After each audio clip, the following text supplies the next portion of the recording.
To provincial politics now. Ontario says it is streamlining and simplifying the environmental assessment process, but critics believe this will only weaken environmental protection.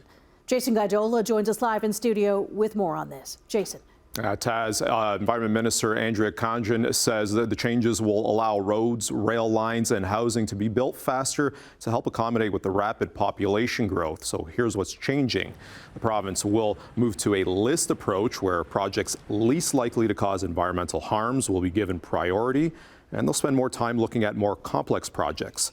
Lands needed for these projects will now be subject to expropriation before an environmental assessment, which they claim will speed up the process of infrastructure projects. This means that more projects such as new highways, railways, and electricity transmission lines like the ones behind us here could see up to 4 years taken off their building timelines, which is a massive improvement that saves time and money. The project list approach is a shift from the previous focus on who is undertaking the project to what the project is and its potential for environmental effects.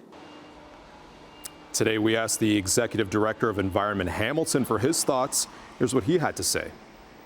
We're going to be seeing potential environmental degradation that's completely unnecessary when it comes to major projects. We're going to be seeing potential lawsuits from landowners when they're expropriated before an environmental assessment is even done.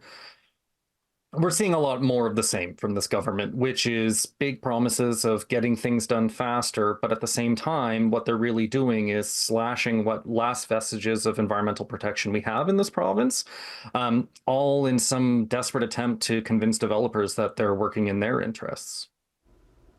And Borsuk points to the Greenbelt saga, saying the government tried to get things done quickly without following the proper processes. Now, this piece of legislation will be introduced at the legislature when it begins or resumes next week as part of Ford government's Get It Done Act. Taz.